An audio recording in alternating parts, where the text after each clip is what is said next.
हरे कृष्ण। ओम अज्ञानतिमिरान्धस्य ज्ञानञ्जनशलाकया चक्षुरुन्मिलितं येन तस्मै श्रीगुरुवे नमः। श्रीचैतन्यमनोभीष्टं स्थापितं येन भूतले स्वयं रूप कदा मह्यं ददाति स्वपदान्तिकम्। वन्देऽहं श्रीगुरो श्रीयुतपदकमलं श्रीगुरून् वैष्णवांश्च श्रीरूपं साग्रजातं सागणरघुनाथान्वितं सजीवं साद्वैतं सावधूतं परिजनसहितं कृष्णचैतन्यदेवं श्रीराधा कृष्णपदान् सहगणललिता श्रीविशाखान्वितांश्च। हे कृष्ण करुणा सिंधु दीनबंधो जगतपते गोपेश गोपिका कांत राधा कांत नमस्तुते। तप्त कांचन गौरांगी राधे वृंदावनेश्वरी वृषभानुसुते देवी प्रणमामि हरिप्रिये। पंचकल्पतरुभ्यश्च कृपा सिन्धुभ्यैव च पतितानां पावनेभ्यो वैष्णवेभ्यो नमो नमः। जय श्री कृष्ण चैतन्य प्रभु नित्यानंद श्री अद्वैत गदाधर शिवासादि गौर भक्त वृंद। हरे कृष्णा कृष्ण कृष्ण हरे हरे, हरे राम राम राम हरे हरे। मूकं करोति वाचालं पंगुहं लंघते गिरिं यत्कृपाहं तं वन्दे श्रीगुरुदीनतारिणं श्रीचैतन्य ईश्वरं। हरि ओम तत्सत्। हरे कृष्ण। वाञ्छाकल्पतरुभ्यश्च कृपा सिन्धुभ्यैव च पतितानां पावनेभ्यो वैष्णवेभ्यो नमो नमः।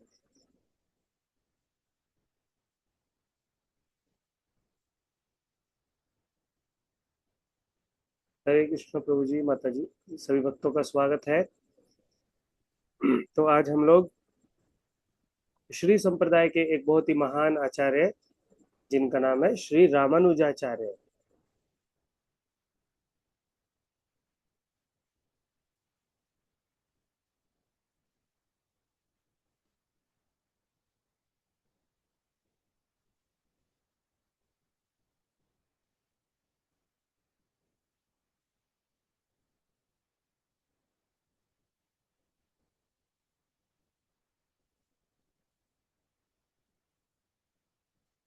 हरे कृष्ण। तो रामानुजाचार्य जो श्रीमती लक्ष्मी जी से एक संप्रदाय शुरू हो रही है जिसका नाम है श्री संप्रदाय। चार संप्रदाय है ना, एक ब्रह्मा जी से शुरू होती है, एक लक्ष्मी जी से, एक ब्रह्मा जी के पुत्रों से, और चौथी मध्वाचार्य से। जो हमारी संप्रदाय है वो मध्वाचार्य से आ रही है। फिर चैतन्य महाप्रभु इसमें आए तो ब्रह्म माधव गौड़ीय संप्रदाय हमारी संप्रदाय का नाम हुआ। और जो श्री संप्रदाय का तिलक है वो भी आप देख रहे हो रामानुजाचार्य का। दो लाइनें जो है वो भगवान विष्णु के दो चरण है, और बीच में जो है वो रेड कलर की एक जो लाइन है वो श्रीमती लक्ष्मी देवी जी को रिप्रेजेंट करती है। और हमारे तिलक में जो दो लाइनें हैं और नीचे जो पत्ता है वो श्रीमती तुलसी महारानी का है। तो हम भगवान की आराधना करते हैं तुलसी महारानी के माध्यम से, और श्री संप्रदाय के जो भक्त हैं वो भगवान विष्णु की, भगवान नारायण की आराधना करते हैं लक्ष्मी जी के माध्यम से। तो रामानुजाचार्य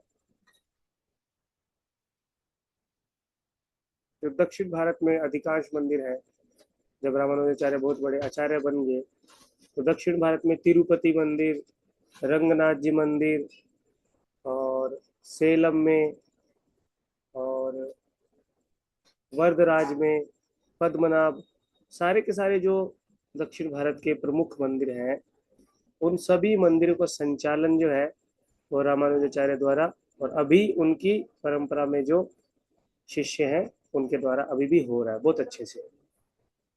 तो दक्षिण भारत में श्री संप्रदाय का बहुत ज्यादा प्रभाव है। तो रामानुजाचार्य के माता पिता का नाम था केशव आचार्य और माता का नाम कांतिमती। तो बहुत ही बड़े भक्त थे भगवान नारायण के, लेकिन उनके कोई पुत्र नहीं हो रहा था। तो जो कांतिमती के भाई थे, जिनका नाम था, कांतिमती के भाई थे, उनका नाम था शैलपुर। तो वो बीच बीच में अपनी बहन से मिलने के लिए आया करते थे, कांतिमती से।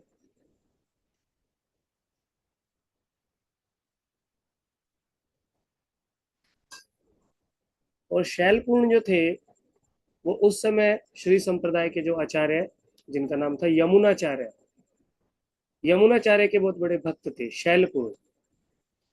तो शैलपूर्ण कांतिमती के पास आए, और केशवाचार्य, जो कि यमुनाचार्य जी के पिता हैं, वो भगवान से हमेशा प्रार्थना करते थे कि उनके यहाँ पे पुत्र हो, उनके यहाँ पे पुत्र हो।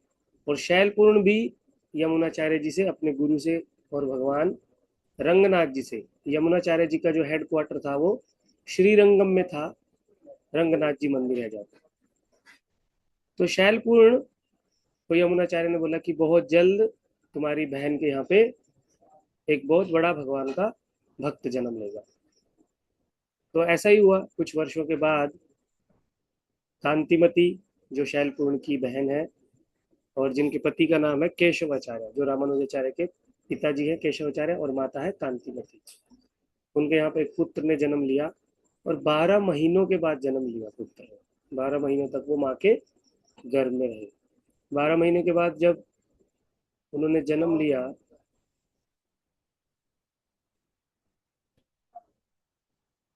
नहीं, 12 महीने तो वो तुलसीदास का, नहीं नहीं, यमुनाचार्य तो अपने टाइम से ही जन्म लिए। मैं आज तुलसीदास जी का भी पढ़ रहा था, तो दोनों बातें मिक्स होगी। अ, रामानुजाचार्य तो अपने समय से ही अपने माँ के गर्भ से जन्म लिए।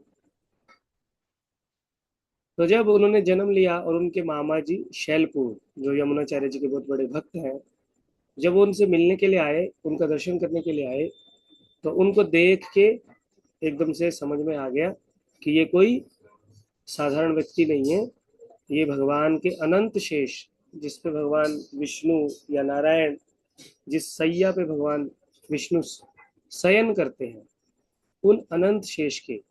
और वो अनंत शेष कौन है? स्वयं लक्ष्मण जी है, उनके अवतार है। तो इसलिए शैलपूर्ण ने, जो उनके मामा थे, उनका नाम रखा राम अनुज, यानी राम का जो अनुज है, जो छोटे हैं राम के, वो क्या है? लक्ष्मण जी। तो इसलिए उनका नाम हो गया रामानुजा। तो रामानुजा बचपन से ही बहुत विद्वान थे, और उनके माता पिता बचपन में ही उनको छोड़ के चले गए। और फिर 16 वर्ष की आयु में रामानुजाचार्य का विवाह हो गया, और वो अपने गांव से, पैतृक गांव जो जहाँ पे उनका जन्म हुआ था, कांचीपुरम के पास ही है, उसको छोड़ के एक बड़े से टाउन में, जो गांव से थोड़ा बड़ा था, कांचीपुरम, वहां पे जाके रहने लगे। तो कांचीपुरम में एक भक्त थे, जिनका नाम था कांचीपुरण। कांचीपुरम में एक भक्त थे जिनका नाम था कांचीपुरण। तो कांचीपुरण जो है, वो भगवान के बहुत बड़े भक्त थे। वरदराज भगवान जो वहां पे थे, वरदराज का अर्थ क्या होता है? जो हमेशा वरदान देने की मुद्रा में रहते हैं। वहां पे जो कांचीपुरम में भगवान के विग्रह है, वो इस तरह से हाथ है भगवान का, हमेशा भगवान सबको आशीर्वाद देने की मुद्रा में रहते हैं, इसलिए उनका नाम है वरदराज, कि वरदान देने के जो राजा है।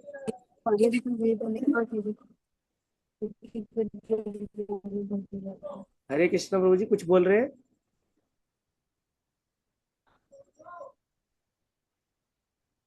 हरे कृष्ण। सब लोगों को मेरा आवाज सुनाई दे रहा है ठीक से?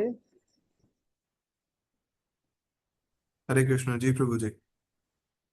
हाँ प्रभु जी। जी प्रभु, आ रही है आपके पास। जी।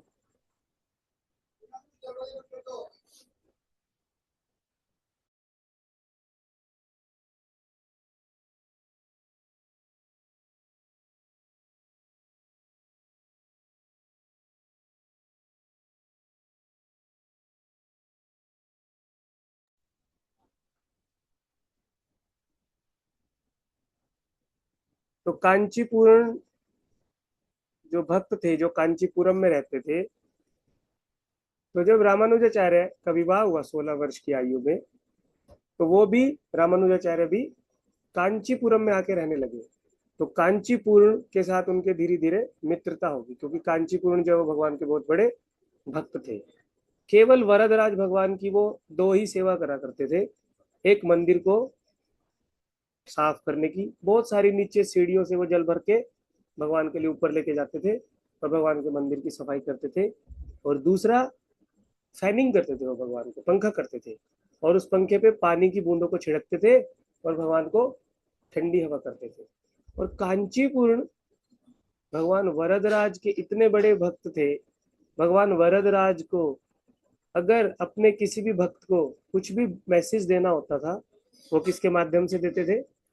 कांचीपुरम के माध्यम से, क्योंकि वो बहुत ही सरल, बहुत ही विनम्र, और हालांकि वो बाहरी रूप से एक निम्न जाति में जन्म लिए थे, लेकिन भगवान उनसे पर्सनली बात करते थे। जो भी मैसेज भगवान को किसी के लिए देना होता था, वो कांचीपुरम के माध्यम से देते थे। तो उसी कांचीपुरम में एक बहुत बड़े विद्वान भी रहते थे, जिनका नाम था यादव प्रकाश। वो अद्वैतवाद सिद्धांत, जिसको बोलते हैं मायावाद सिद्धांत, जिसका अर्थ होता है कि भगवान का कोई रूप नहीं है, भगवान की कोई सुंदरता नहीं है, भगवान की कोई व्यक्तित्व नहीं है, इस प्रकार का वो प्रचार करते हैं। लेकिन यादव प्रकाश जो थे, वो शास्त्रों में बहुत निपुण थे। तो रामानुजाचार्य को भी ज्ञान प्राप्त करने की लालसा होगी, और वो यादव प्रकाश के पास जाके शिक्षा लेने पर लगे, शास्त्रों की, उपनिषदों की, वेदों की, संस्कृत की। तो धीरे धीरे जब वो गुरुकुल में पढ़ते थे यादव प्रकाश जी के, तो वो बहुत अच्छे शिष्य बन गए। यादव प्रकाश भी उनको बहुत लाइक करते थे, उनकी बुद्धिमत्ता को, उनकी सिंसियरिटी को, उनके गुरु के प्रति समर्पण को।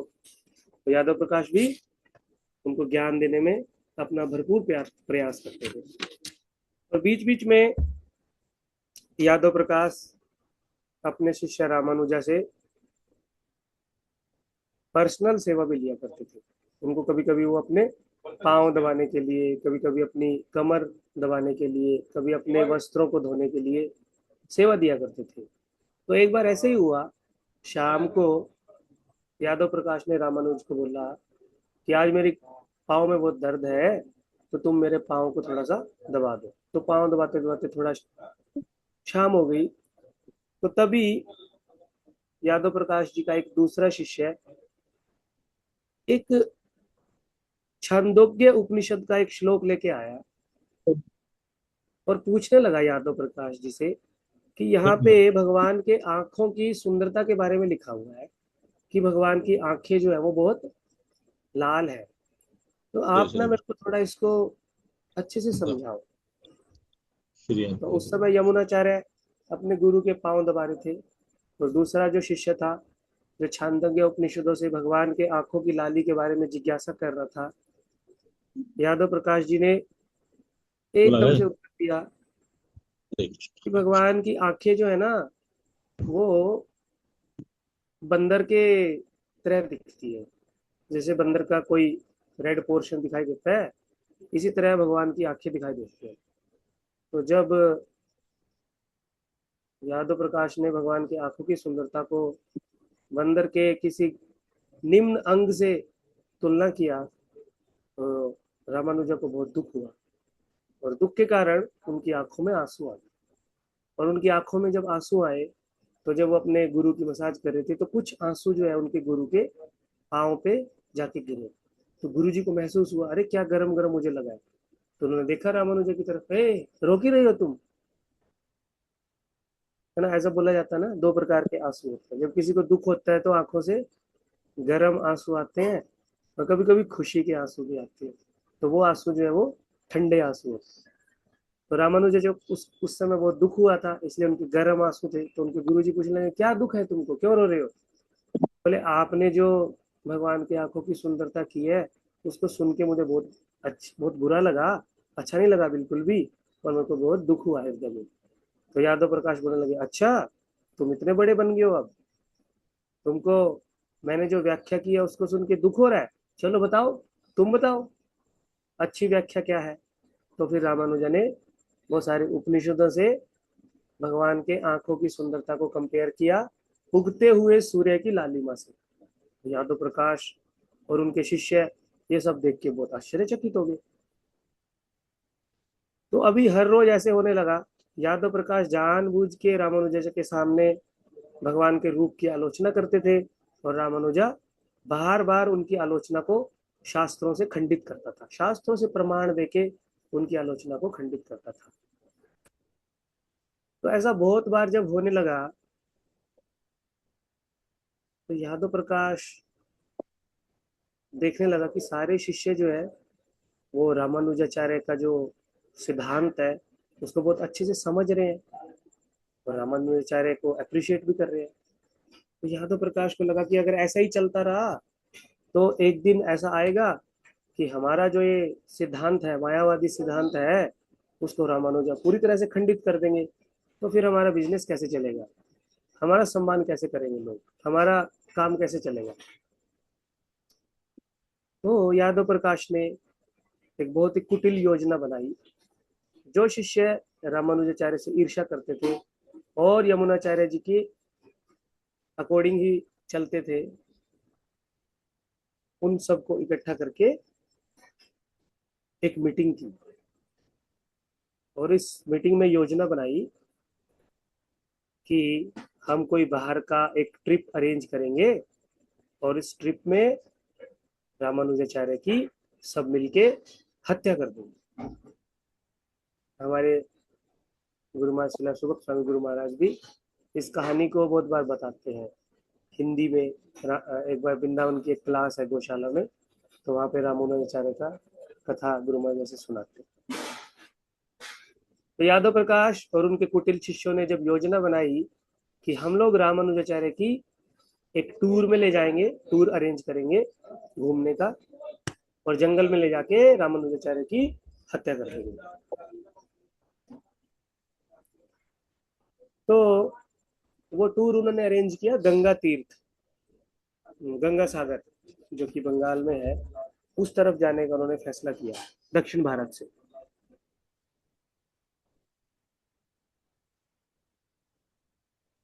तो उस समय रामानुजाचार्य के एक कजन ब्रदर, चचेरे भाई, जिनका नाम था गोविंद, वो भी उस यात्रा में उनके साथ थे। तो भगवान की किसी कृपा से वो रामानुजाचार्य को मारने की जो योजना बनाई गई थी उसको जान लिया था,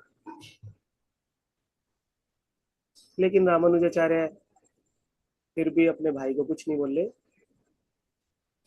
और अपने गुरु के साथ चलते रहे, उस तीर्थ यात्रा के लिए आगे बढ़ते रहे। तो रास्ते में क्या हुआ,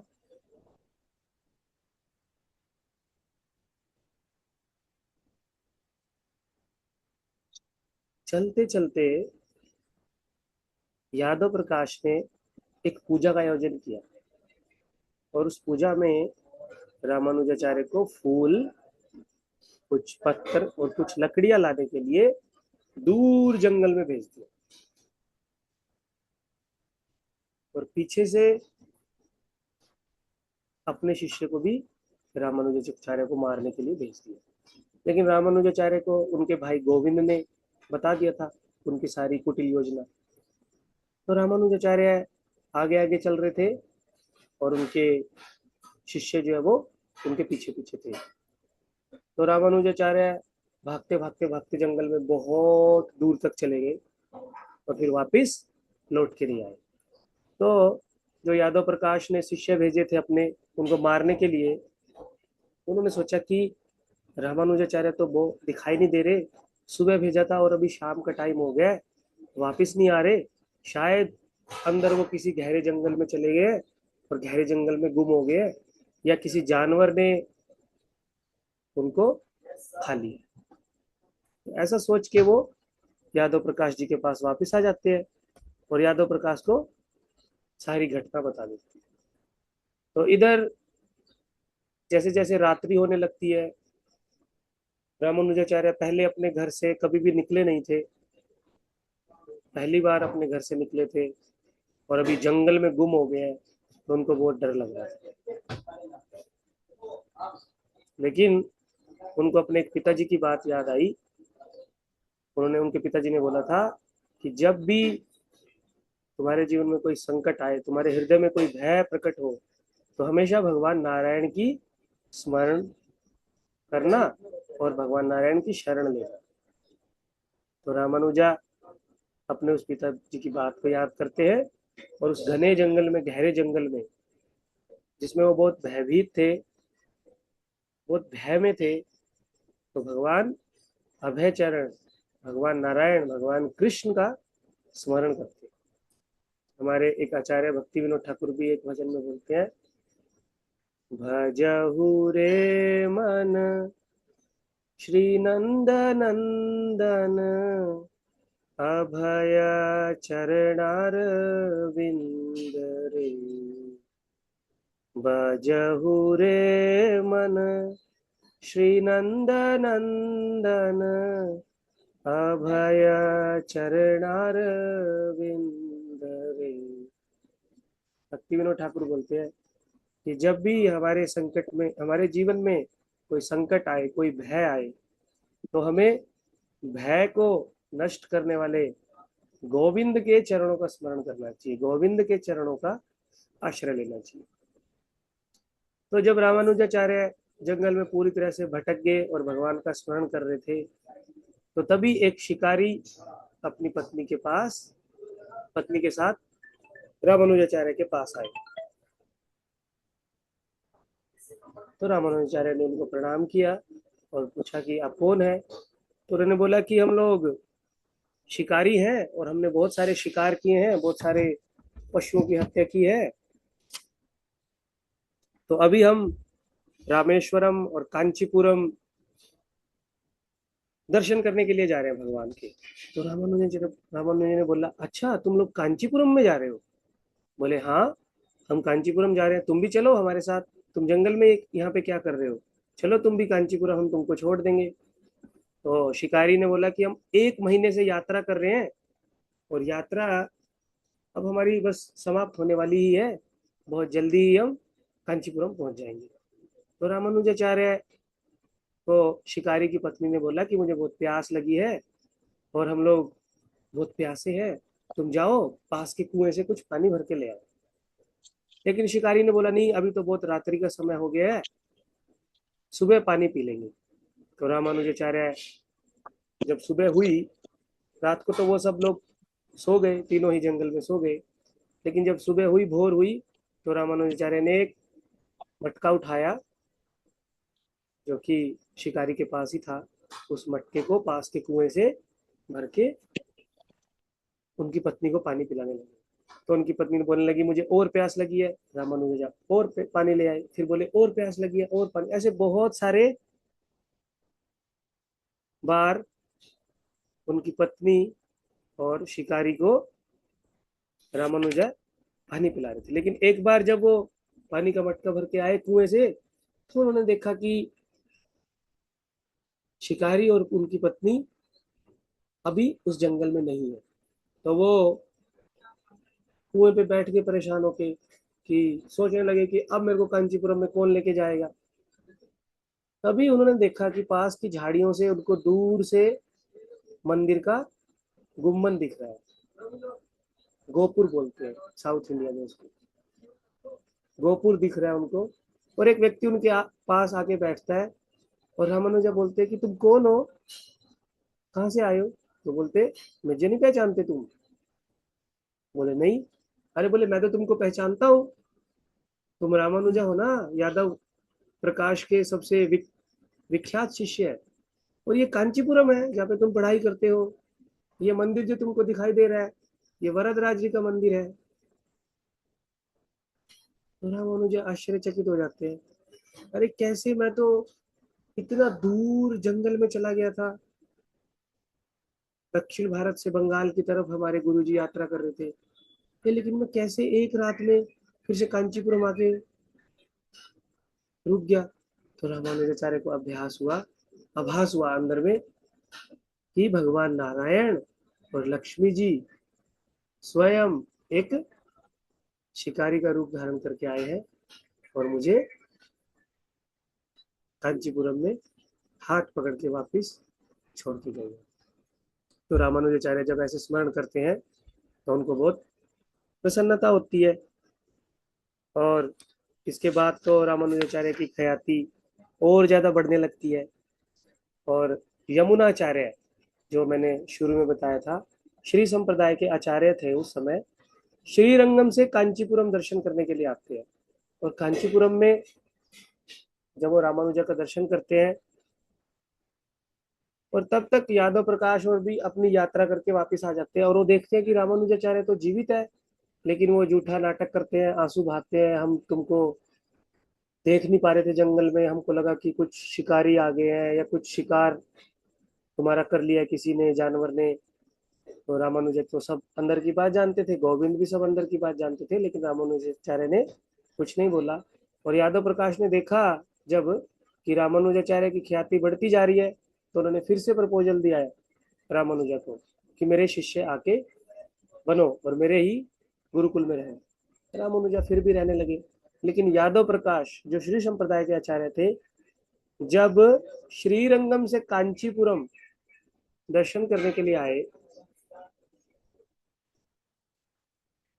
तो उन्होंने देखा कि अरे रामानुजाचार्य तो भगवान के इतने अच्छे भक्त हैं, लेकिन ये मायावादी यादव प्रकाश के साथ क्या कर रहे हैं। और यादव प्रकाश तो बहुत ही निम्न स्तर का व्यक्ति है, क्योंकि यमुनाचार्य जानते थे कि उन्होंने ही रामानुजा को मारने की एक योजना बनाई है, और अभी भी वो रामानुजाचार्य को मारने की गुरुकुल में कोई ना कोई योजना बना रहे होंगे।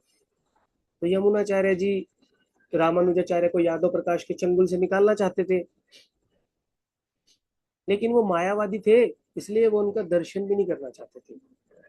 चैतन्य महाप्रभु बोलते हैं ना चैतन्य चरितामृत में कि मायावादी भाष्य कभी नहीं सुनना चाहिए, और मायावादी लोगों का संग कभी नहीं करना चाहिए, उनका दर्शन कभी नहीं करना चाहिए। मायावादी भाष्य सुनीले होइले सर्वनाश। आजकल हम लोग देखते हैं यूट्यूब में, टीवी में, बहुत सारे चैनल पे सब लोग, बहुत सारे आचार्य जो है वो बहुत मधुर मधुर कथा करते हैं, म्यूजिक डालते हैं, उसमें अलंकार लगाते हैं, उसमें कोई भाव रस भाव भंगिता डालते हैं। और अगर वो भगवान के भक्त नहीं है और भगवान को शरणागत नहीं है, तो भगवान को एक प्रकार से अपने बिजनेस का साधन मानते हैं, भगवान का कोई स्वरूप नहीं मानते, तो ऐसे भाष्यकार, ऐसे कथाकार की अगर हम कथा सुनेंगे ना, तो उसका प्रभाव हमारी चेतना पे पड़ता है। हमारी चेतना भी भगवान के पर्सनल स्वरूप को ग्लोरीफाई ना करके भगवान का जो ब्रह्म स्वरूप है उसमें ज्यादा आकर्षण होता है। और हमारा स्वभाव भी ब्रह्म जैसा बनता है। ब्रह्म मतलब जिसमें कोई गुण नहीं है, जो किसी से एसोसिएशन नहीं करना चाहता, जो बस अपने आप अपनी दुनिया में रहना चाहता है। तो ऐसा बोला जाता है कि वो व्यक्ति जो है वो, उसके हृदय में मायावाद का प्रभाव है। चीजों को वैष्णव को संगति नहीं करना चाहता, वैष्णव के गुणों को, वैष्णव के बिहेवियर को, वैष्णव के करेक्टर को सम्मान नहीं दे पाता, गुरु को अप्रिशिएट नहीं कर पाता।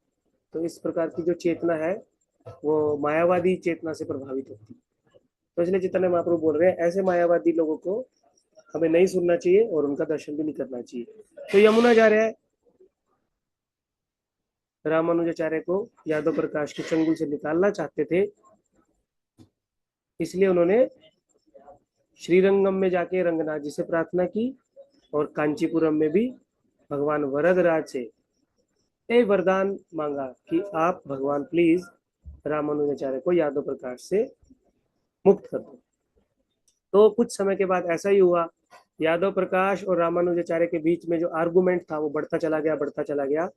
तो रामानुजाचार्य को समझ में आ गया कि अभी यहाँ पे बात बनने वाली नहीं है। तो रामानुजा अपने आप से ही यादव प्रकाश के गुरुकुल को छोड़ के चले जाते हैं। और फिर वो अपने दोस्त कांचीपुरम, मैंने बताया था ना शुरू में, कांचीपुरम जिनसे भगवान बात करते थे, कांचीपुरम के पास जाते हैं और उनको बोलते हैं कि आप मुझे दीक्षा दो, मैं आपका शिष्य बनना चाहता हूँ। तो कांचीपुरम तो बहुत विनम्र होते हैं, वो बोलते हैं कि तुम तो बहुत ब्राह्मण हो, उच्च कुल के, और मैं तो एक नीच जाति में उत्पन्न हुआ, जन्म लिया हुआ एक शूद्र हूँ। और भगवान के मंदिर में भक्तों की और वैष्णव की कृपा से झाड़ू लगाने का, भगवान के मंदिर में सफाई करने का और कुछ निम्न सेवा भगवान की करता हूँ। मैं गुरु बनने के योग्य नहीं, मैं आपको दीक्षा नहीं दे सकता। लेकिन रामानुजा कांचीपुरम को बार बार अप्रोच करते थे। तो कांचीपुरम ने सोचा कि अगर मैं कांचीपुरम में रहूंगा तो रामानुजा मेरे को बार बार ऐसे करेगा, तो वो अपनी सेवा को छोड़ के तिरुपति चले जाते और तिरुपति में 6 महीने तक भगवान को फैन करते। तिरुपति से फिर भगवान उनको बोलते हैं अभी श्रीरंगम में जाओ, तो फिर वो श्रीरंगम में रंगनाथ जी को फैनिंग करते हैं। 1 साल बीत जाता है, 6 महीने तिरुपति में, 6 महीने श्रीरंगम में। भगवान फिर कांचीपुरम को बोलते हैं अभी दोबारा तुम कांचीपुरम में जाओ। तो 1 साल के बाद वो फिर कांचीपुरम में सेवा करने के लिए आ जाते हैं भगवान की। ऐसे बहुत बार होता है ना, भगवान कभी अपने भक्तों से सेवा लेना चाहते हैं, कभी लेना नहीं चाहते, कभी उनको दूर भेज देते हैं अपने से, कभी फिर से पास बुला लेते हैं, कभी किसी दूसरे मंदिर में सेवा करने के लिए भेज देते हैं, कभी फिर से पास बुला लेते हैं, है ना। ऐसे भगवान अपने भक्तों के साथ, अलग अलग भक्तों के साथ आदान प्रदान करते हैं। ये सब भगवान की योजना के अनुसार होता है। तो जब कांचीपुरम कुछ समय के बाद फिर से वापस आए, तो रामानुजन ने उनसे बोला कि भगवान तो आपसे बात करते हैं, आप ना कृपा करके भगवान से पूछो कि वो मेरे को कब दीक्षा दिलाएंगे आपसे। तो कांचीपुरम ने भगवान वरदराज से पूछा ये प्रश्न। तो भगवान वरदराज ने पूछा कि रामानुजा, भविष्य में श्री संप्रदाय के एक आचार्य यमुनाचार्य जी का बहुत बड़ा शिष्य बनेगा, तुम उनको शिक्षा दो उनकी परंपराओं की, और बाद में वो यमुनाचार्य जी से जाके दीक्षा लेंगे। तो कांचीपुरम रामानुजाचार्य की सहायता करने लगे।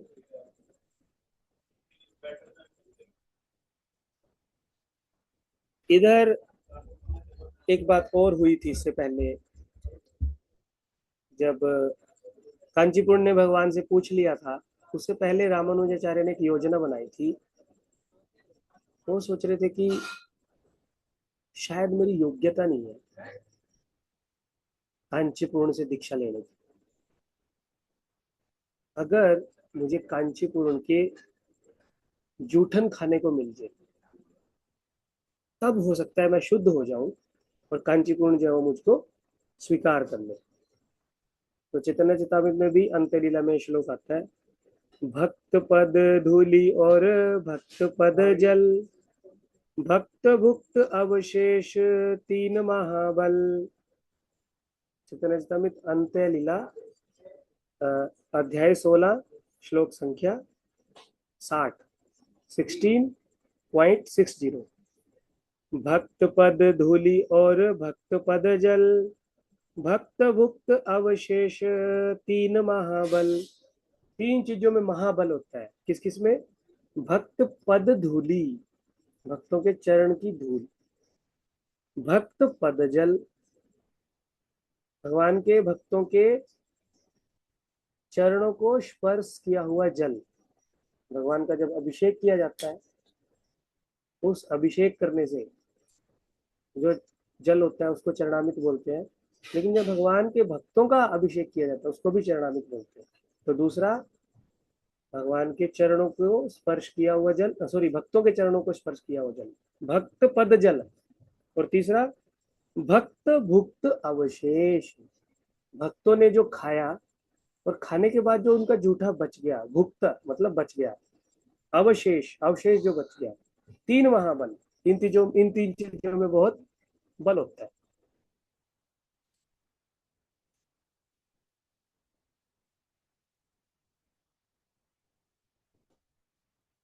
तो बहुत सारे भक्त जो गुरु महाराज का संग करते हैं, कुकिंग करते हैं, उनको गुरु महाराज के प्लेट से जो अवशेष है, भक्त भुक्त अवशेष, उसको महाप्रसाद बोलते हैं। उसको खाने का अवसर मिला है। बहुत सारे भक्त यहाँ पे हैं, उन्होंने जो सेवा करते हैं गुरु महाराज की वो जानते हैं। और भक्तों के चरणों की धूली बंगाल में मैंने ऐसे बहुत बार देखा है। एक बार जब मैंने फुल टाइम ज्वाइन किया, आई थिंक, नहीं नहीं, फुल टाइम ज्वाइन नहीं किया, जब भक्तों के संपर्क में आया तो कार्तिक 2014 में कोई भक्त शायद यहाँ पे होंगे, वो गए होंगे तो मुझे पता नहीं है। 2014 में गोविंद गुरु महाराज सबको एक बार गोविंद कुंड में लेके गए। तो गोविंद कुंड में कार्तिक में गुरु महाराज ने एक बंगाली क्लास क्लास दी वहां पे।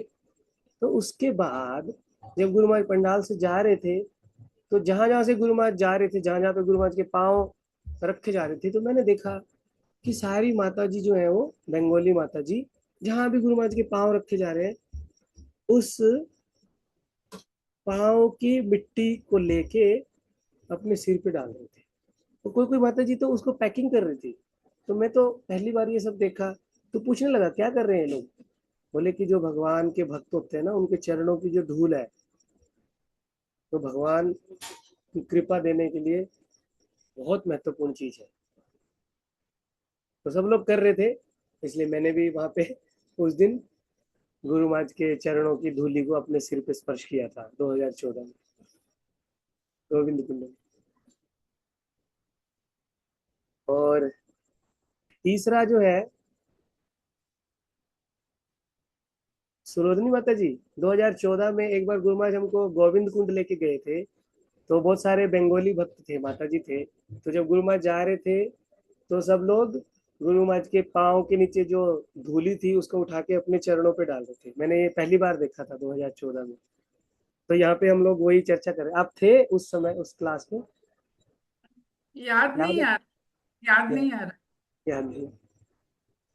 तो यहाँ पे चैतन्य चेतामृत में यही बोला जा रहा है, भक्त पद धूलि और भक्त पद जल, भक्त भुक्त अवशेष तीन महाबल। तो चैतन्य महाप्रभु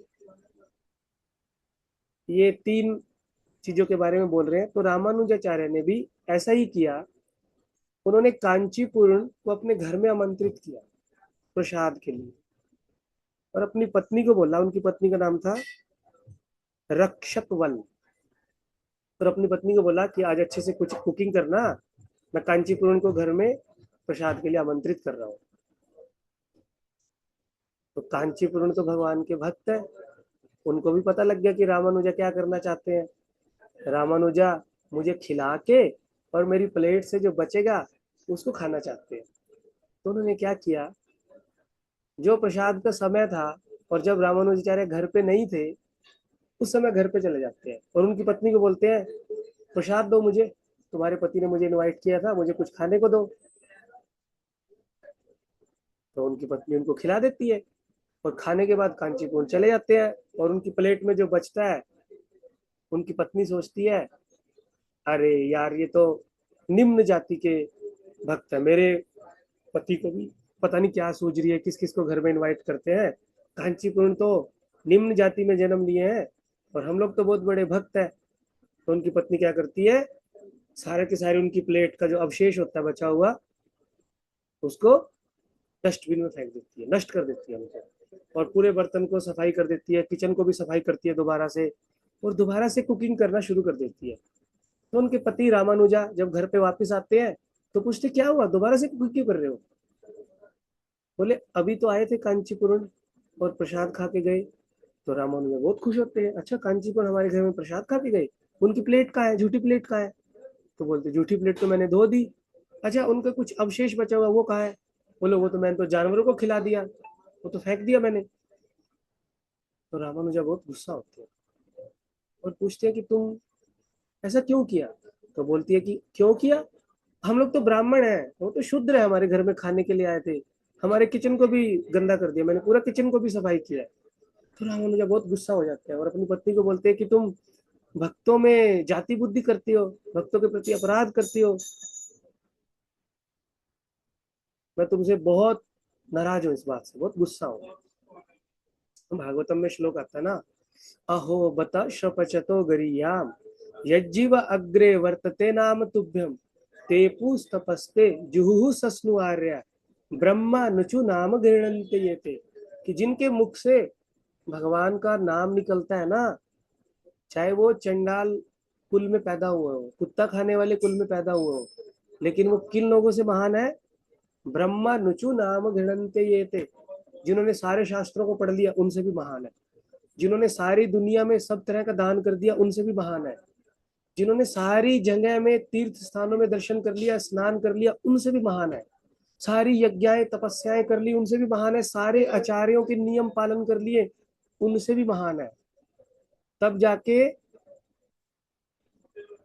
किसी के मुख से तज्जीव अग्रे वर्तते नाम तुभ्यम, तब किसी की जीवा से भगवान का नाम निकलता है। ऐसा भक्त जो है वो बहुत श्रेष्ठ होता है। तो रामानुजाचार्य अपनी पत्नी को बहुत गुस्सा करते हैं, तुमने आज अच्छा नहीं किया, तुमने बहुत बड़ा अपराध किया है, भगवान इसके लिए तुमको क्षमा नहीं करेंगे। तो कांचीपुरम में फिर से रामानुजा कांचीपुरम के सामने बोलते हैं कि मैं आपसे दीक्षा लेना चाहता हूँ, आपकी कृपा प्राप्त करना चाहता हूँ, लेकिन आप मुझे कृपा क्यों नहीं दे रहे? आप भगवान से पूछो ना, मेरे को आप कब कृपा दोगे? तो भगवान से पूछते हैं, उनको बोला जाता है कि यमुनाचार्य तुम पे कृपा करेंगे। तो फिर हम्म, आज का क्लास थोड़ा लंबा हो सकता है, 5-7 मिनट, 9 बजे से, क्योंकि रामानुजाचार्य का बहुत विशेष लीला है हमारे। हाँ तो फिर भगवान ने जब ये बोला था कि रामानुजाचार्य को यमुनाचार्य की परंपरा से दीक्षा मिलेगी, तो यमुनाचार्य की एक भाई थे, गुरु भाई थे, जिनका नाम था शैलपुत्र,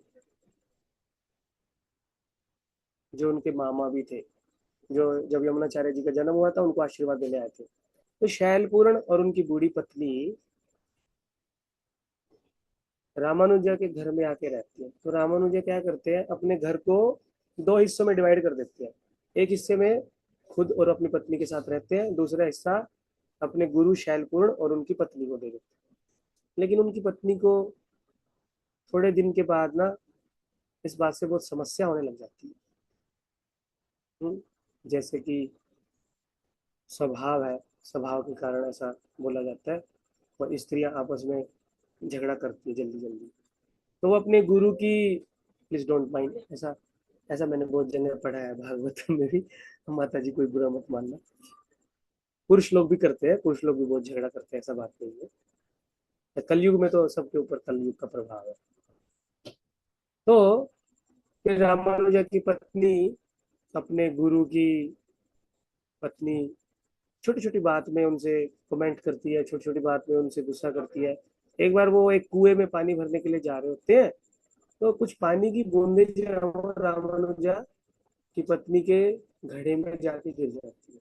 तो उनको बहुत डांटने लगती है, हम इतने उच्च कुल के ब्राह्मण हैं, ठीक है तुम हमारे गुरु की पत्नी होगी, लेकिन कुल में हम तुमसे बड़े हैं, तुम्हारा घड़े से हमारे घड़े में पानी आ गया, पूरा हमारे पानी को नष्ट कर दिया, कितने दिन से हमारे घर में आके रह रही हो, हम तुम इतना सेवा कर रहे हैं, लेकिन तुमको बिल्कुल भी समझ नहीं है कैसे करना है।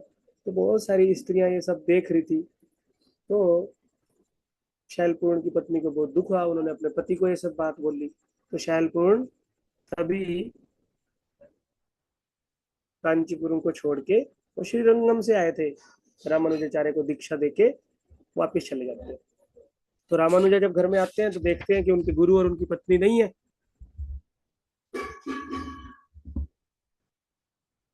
बहुत गुस्सा होते हैं अपनी पत्नी से। और एक भिखारी भीख मांगने उनके घर में आता है, उनकी पत्नी उनको भी बुरा भला बोलती है। तो रामानुजाचार्य को धीरे धीरे समझ में आ रहा होता है कि अभी मेरा घर छोड़ने का समय हो गया, अब मेरा भगवान की सेवा करने का, संन्यास लेने का समय हो गया।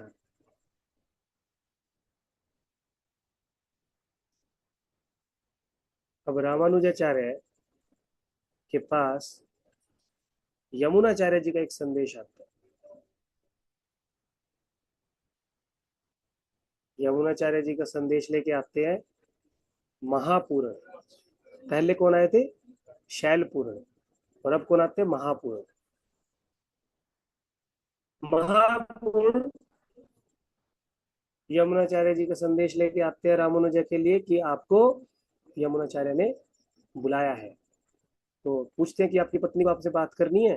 बोले नहीं, मुझे कोई बात नहीं करनी।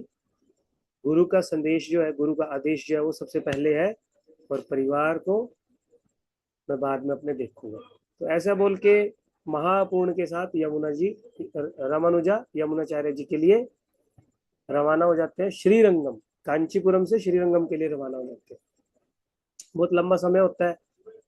और जब वो वहां पे पहुंचते हैं तो देखते हैं कि यमुनाचार्य जी ने अपना शरीर त्याग दिया श्रीरंगम में, रंगनाथ मंदिर में। तो उनके बहुत सारे शिष्य विलाप कर रहे हैं, उनके पास बैठे हैं। रामानुजा भी उनको आके प्रणाम करते हैं।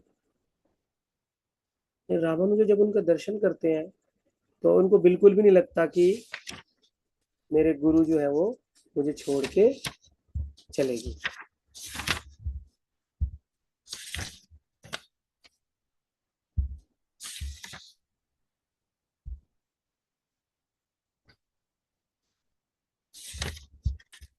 तो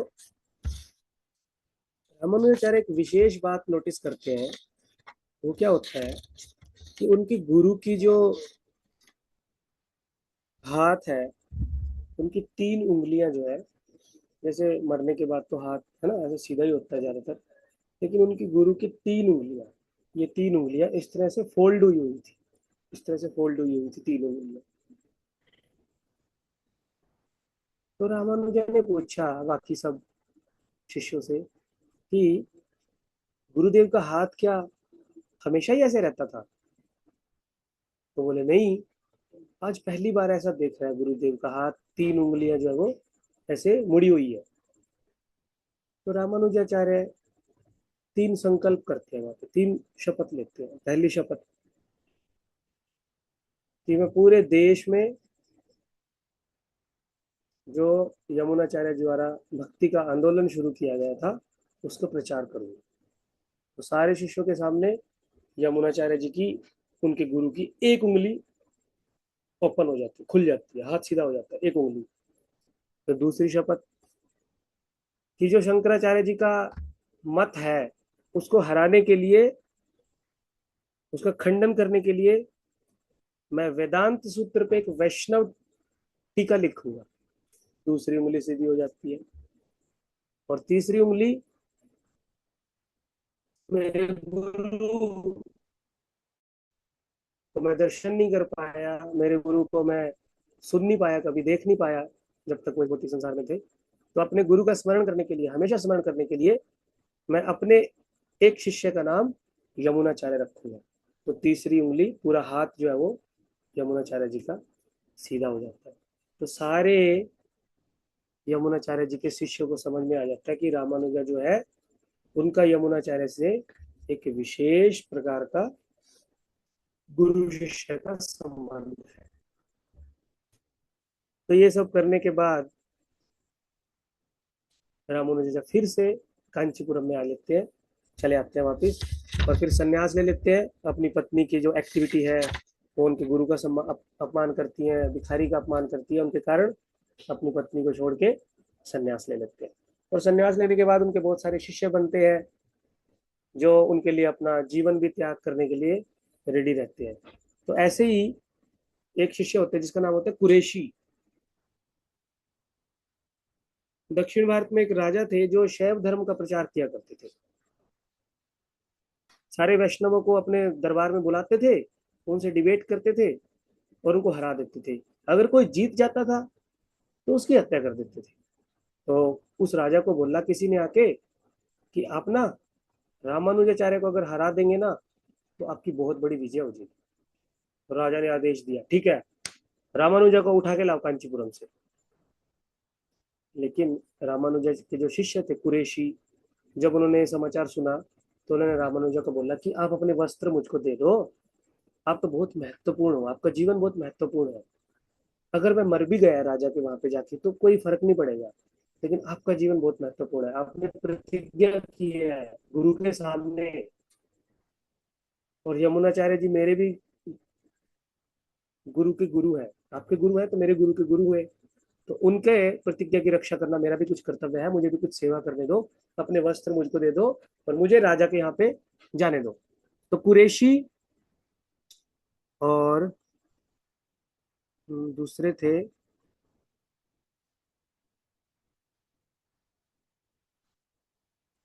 एक का नाम था दशरथी। लेकिन दशरथी को रामानुजा ने नहीं भेजा, वो उनको अपने पास ही रखते थे। कुरैशी को भेज दिया। और जब वो राजा के सैनिक कुरैशी यानी रामानुजा को उठाने के लिए आए तो किसी ने बोला कि रामानुजा वहां पे रहते हैं, और कुरैशी ने रामानुजा के वस्त्र डाल रखे थे, तो उन्होंने समझा यही रामानुजा है, उनको उठा लिया। और साथ में वहां पे महापूर्ण भी थे, तो महापूर्ण को भी उठा लिया, राजा के यहाँ पे ले आए दोनों को। डिबेट किया बहुत बड़ा, कुरैशी ने हरा दिया सारे शैव को, जो शिव जी के उपासक थे उनको हरा दिया और वैष्णव सिद्धांत को स्थापित कर दिया बहुत बड़ा। राजा को गुस्सा आ गया, राजा ने बोला दोनों की हत्या कर दो। तभी उनकी पुत्री आई राजमहल से, बोले नहीं नहीं नहीं मत मारो रामानुजा को। फिर तो वो कुरैशी, रामानुजा को मत मारो, क्यों मत मारो, बचपन में आपको याद है पिताजी, एक बार मेरे भूत लड़ गया था, मेरे सिर पे भूत चढ़ गया था, और वो भूत बार बार बोल रहा था जब तक रामानुजा उनके सिर पे हाथ नहीं रखेंगे तब तक मैं उनको छोड़ूंगा नहीं। तो तब रामानुजा वो छोटे आयु में के थे, और आपके कहने से वो आए थे और मेरे ऊपर हाथ रखा था और मेरे को उस भूत से मुक्त किया था। इसलिए रामानुजा का हमारे ऊपर बहुत बड़ा उपकार है, आपकी पुत्री के ऊपर बहुत बड़ा उपकार है। तो राजा थोड़ा सा सहज होते हैं उनके प्रति, बोलते ठीक है इनकी हत्या मत करो, लेकिन इन दोनों की आंखों को जला दो और इनको घने जंगल में छोड़ दो। तो ऐसे ही करते हैं सैनिक, उनकी आंखों को जला देते हैं, नष्ट कर देते हैं और उनको जंगल में छोड़ देते हैं। तो जंगल में भटकते भटकते महापूर्ण जो होते हैं वो तो अपना शरीर त्याग देते हैं, लेकिन कुरैशी जो है वो कांचीपुरम में वापस आ जाते। रामानुज जब उनको देखते हैं कि मेरे शिष्य ने मेरे जीवन की रक्षा करने के लिए अपने आंखों को बलिदान कर दिया, तो बहुत दुखी होते हैं और वरदराज से जाके उनको प्रार्थना करने के लिए बोलते, जाओ वरदराज से प्रार्थना करो, वो तुम्हारी आंखें तुमको वापस कर देंगे। कुरैशी जाते हैं भगवान के सामने लेकिन प्रार्थना नहीं करते। कुछ दिन बीत जाते हैं, उनकी आंखें वापस नहीं आती। रामानुजा बोलते क्या हुआ, तुम्हारी आंखें वापस क्यों नहीं आई? बोले मैंने प्रार्थना ही नहीं की। तो रामानुजा उनको डांटते हैं, ये शरीर किसका है? बोले गुरु का। बोले गुरु बोल रहे हैं ना, जाओ अपनी आंखें मांगो, भगवान से मांगो ना, मैंने तुमसे बहुत सारा काम लेना है अभी। तो हम लोग चैतन्य चेतावनी में भी देखते हैं, सनातन गोस्वामी के शरीर में जब कोड़ हो जाता है ना, तो महाप्रभु के सामने जाते हैं और महाप्रभु के सामने जाने से हिचकिचाते हैं। और एक बार उनके मन में एक योजना आती है कि मैं त्रिवेणी संगम में इलाहाबाद में प्रयागराज में छलांग लगा के अपने शरीर को नष्ट कर दूं, आत्महत्या कर लूं। महाप्रभु इस बात को जान लेते हैं, तो महाप्रभु सनातन गोस्वामी को डांटते हैं और सेम बात बोलते हैं, ये शरीर किसका है? बोले गुरु का। बोले गुरु इससे सेवा लेना चाहते हो और तुम इसको नष्ट करना चाहते हो, तुम कैसे गुरु भक्त हो, छोड़ दो अपनी इस इच्छा को। महाप्रभु उनको गले लगाते हैं और उनके पूरे शरीर का कोढ़ जो है वो खत्म हो जाता है। इसी तरह से रामानुजा भी कुरैशी को बोलते जाओ वरदराज के पास, भगवान वरदराज के पास, और अपनी आंखों को दोबारा से मांग लो। तो कुरैशी फिर से जाते हैं भगवान के पास और उनकी आंखें वापस आ जाती हैं। तो एक उनके शिष्य हुए जिसका नाम था दशरथी, वो भी गृहस्थ आश्रम में रहते थे। उनका भी बहुत सुंदर लीला है। बस ये अंतिम है, ऐसे तो बहुत सारा है अभी तो, लेकिन मैं यहीं पे इसको समाप्त करूंगा। एक गूढ़ मंत्र है, अंतर ध्यान होना, बहुत सारा है, अभी तो 15-20 मिनट लगेंगे, लेकिन मैं शॉर्ट में बोलता हूँ। एक उनके शिष्य थे दशरथी, तो वो रामानुजा के बहुत पास में रहते थे। तो रामानुजाचार्य के जो ब्रह्मचारी शिष्य थे, सन्यासी शिष्य थे ना, वो उनसे बहुत ईर्ष्या करने लगे। तो रामानुजाचार्य ने उनको शिक्षा देने के लिए क्या किया, जब सारे ब्रह्मचारी सो रहे थे तो उनके वस्त्रों को अपने हाथों से फाड़ दिया। तो जब वो उठे तो सारे ब्रह्मचारी आपस में लड़ाई करने लगे, तुमने मेरे वस्त्रों को फाड़ दिया, तुमने मेरे वस्त्रों को नष्ट कर दिया। और रामानुजाचार्य ये सब देख रहे थे। कुछ दिनों के बाद, कुछ नहीं बोला रामानुज ने, कुछ दिनों के बाद उनके जो शिष्य थे दशरथी, जो कि वरदराज में जब दर्शन करने जाते थे तो भगवान का दर्शन नहीं करते थे, एक स्त्री का दर्शन करते थे और उनको देखते हुए उल्टे चलते थे ताकि उनके चेहरे से उनकी नजर ना हटे। ऐसे थे दशरथी, एक स्त्री के प्रति बहुत ज्यादा आसक्त। रामानुजन ने उनको भगवान का दर्शन कराया तो उनका विवाह करा दिया उन स्त्री से। तो अभी वो रामानुजाचार्य के श्री संप्रदाय के बहुत बड़े भक्त बन गए थे। तो दशरथी रामानुजा के हमेशा साथ में रहते थे। तो रामानुजा ने क्या किया, अपने ब्रह्मचारी शिष्य को बोला, आज रात को तुम दशरथी के घर में जाओ, उनके घर में जो भी सामान पड़ा है, खाने का, यूज करने का, वस्त्र, आभूषण, धन, आटा, दाल, चावल, जो भी उनके घर में पड़ा है ना, उसको उठा के ले आओ। सब बोलने लगे, अरे ये कैसे सेवा दे रहे हैं हमको गुरुजी। लेकिन गुरुजी बोले तो मानना पड़ेगा। दशरथी के घर में जाते हैं सब लोग रात को, सारे घर का सामान पैक कर लेते हैं, बैलगाड़ी में लोड कर लेते हैं।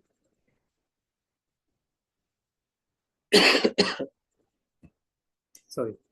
और एक व्यक्ति की नजर दशरथी की पत्नी के आभूषणों में पड़ जाती है, ब्रह्मचारी की। तो बोलते हैं गुरुजी ने बोला था सब कुछ लेके आना, आभूषण भी, इनकी पत्नी ने बहुत अच्छे आभूषण डाल रखे हैं, इनको भी ले लें। तो दूसरे व्यक्ति बोले हाँ हाँ ले लो, गुरुजी ने बोला है। तो वो जब सोई रहती हैं, वो तो उठ तो जाती हैं, लेकिन उनको समझ में आ जाता है कि शायद मंदिर में कुछ धन की आवश्यकता है, इसलिए सारे ब्रह्मचारी हमारे घर से सारा सामान ले जा रहे हैं। कोई बात नहीं, हम लोग सोए रहते हैं, इनको ले जाने देते हैं सारा सामान। तो वो जब उनके आभूषण लेने के लिए आते हैं सॉरी, तो उनकी पत्नी क्या करती है, सोई रहती है, और ब्रह्मचारी जो है वो उनके एक साइड के सारे कान के, हाथ के, पाँव के, और जो भी एक साइड के आभूषण होते हैं उसको उतार लेते हैं।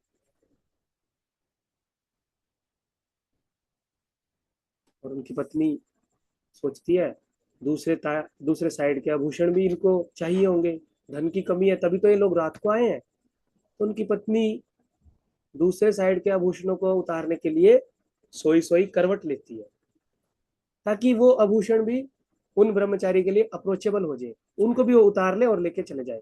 तो जैसे ही वो करवट लेने लगती है तो ब्रह्मचारियों को लगता है कि ओ माता जी शायद नींद से जाग गई।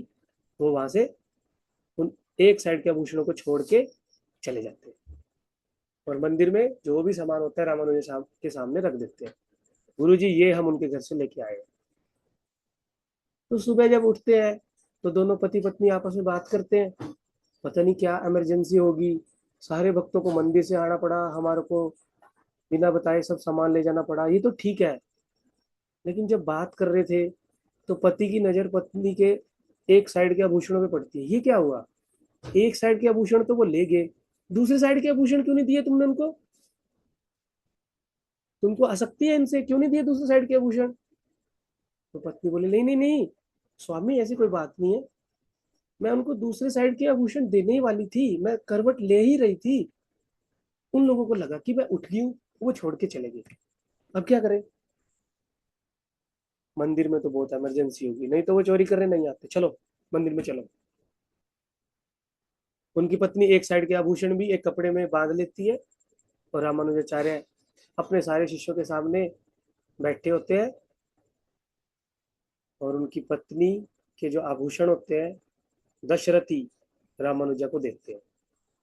बोले गुरुजी क्षमा करना, हमारी ही किसी गलती के कारण ये थोड़े से आभूषण जो है मेरी पत्नी के पास रह गए थे, हमारी ही गलती है इसमें, हमको ये भी आपकी सेवा में देने चाहिए थे, लेकिन आप प्लीज हमको क्षमा कर दो और ये आभूषण भी आप अपनी सेवा में लगा लो।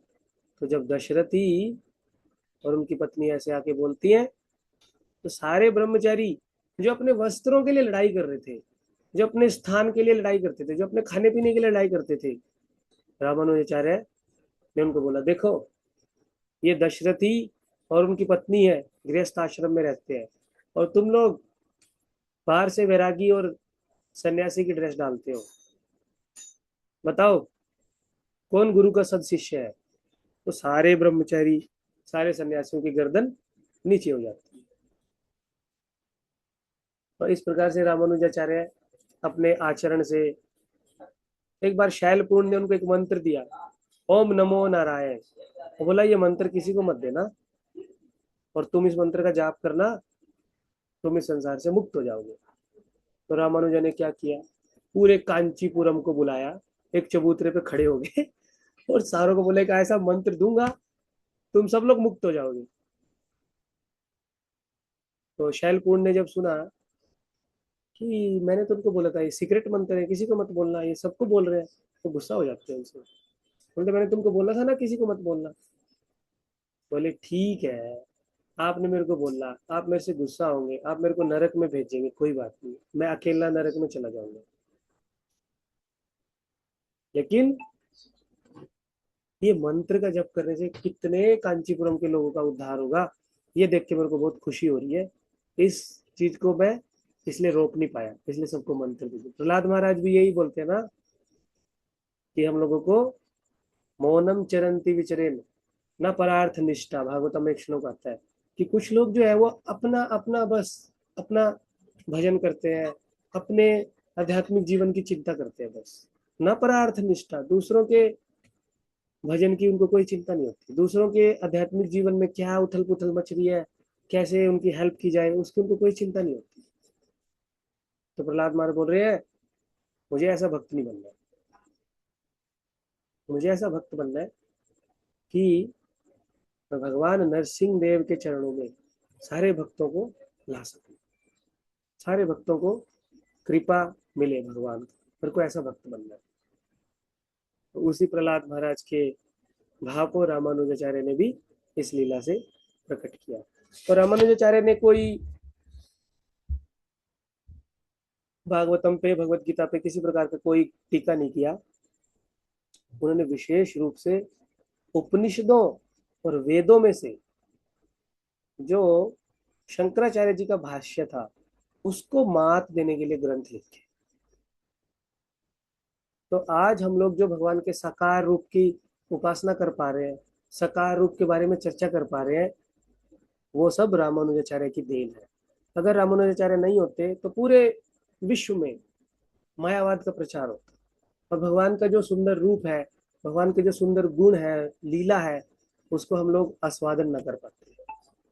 तो रामानुजाचार्य ने जब गोविंद भाष्य, सॉरी, रामानुजाचार्य ने जब अपने वेदांत सूत्र पे जब भाष्य लिखा, उससे शंकराचार्य जी के जो भाष्य था उसको हरा दिया।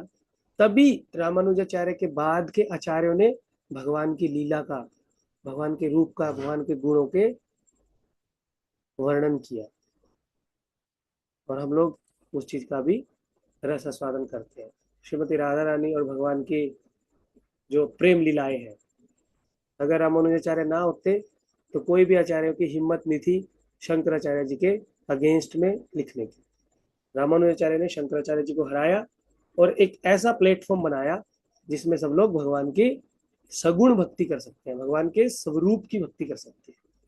तो इसलिए रामानुजाचार्य जी का हमारे भक्ति जीवन में, भगवान के इसमें साकार रूप की सेवा में बहुत बड़ा योगदान है। तो 120 वर्ष की आयु में श्रीरंगम में उन्होंने शरीर त्याग दिया अपना, और आज भी श्रीरंगम में श्री रामानुजाचार्य जी का शरीर रखा हुआ है। उनके भक्तों ने उनको दफनाया नहीं, उनको समाधि नहीं दी और ना ही जलाया, और अभी भी अगर कोई श्रीरंगम में जाए तो रामानुजाचार्य जी के दर्शन होते हैं।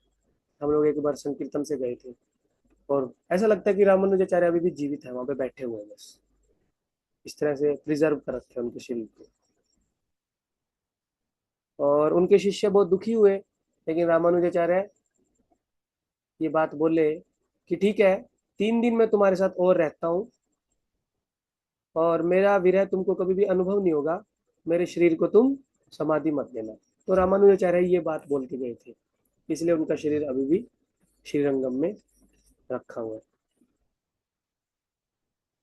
1137 में देखो, हमारे जो भक्ति का काल है वो 1400 ईस्वी में शुरू हुआ। तुलसीदास जी, स्वामी हरिदास, हित हरिवंश और छह गोस्वामी, ये सब लोग 1400 ईस्वी के बाद हुए, जब रामानुजाचार्य ने मायावाद को पूरी तरह से हरा दिया था।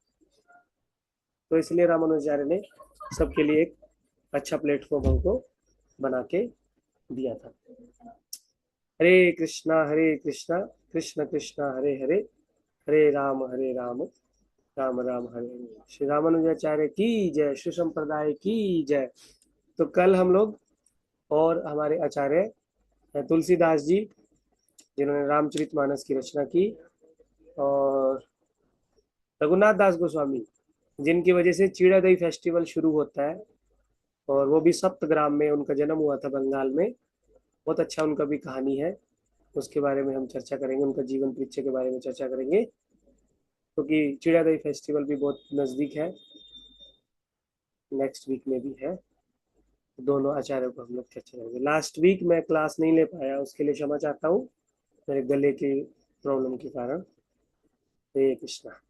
किसी का कुछ मत है, किसी को कुछ बोलना है तो बोल सकते हैं।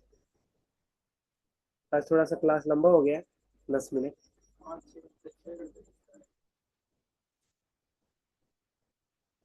लेकिन हम लोग रामानुजाचार्य और उनके शिष्यों के जीवन से समझ सकते हैं, कहानियों के माध्यम से समझ सकते हैं कि भक्ति जीवन में हम लोग कैसे उन्नति कर सकते हैं। जब कोई डायरेक्ट डायरेक्ट फिलोसफी बोलता है तो किसी को बुरा लग सकता है, किसी का ईगो हर्ट हो सकता है, लेकिन कहानी के माध्यम से हम अपने आप को जज कर सकते हैं, बहुत प्रेम से अपने आप को एनालाइज कर सकते हैं कि हमारा क्या स्थिति है। ठीक है प्रभु जी, माता जी, आज के लिए इतना ही। हम लोग फिर कल चर्चा करेंगे। हरे कृष्णा। शिला प्रभुपाद जी की जय। निताई गौर प्रेमानंदे।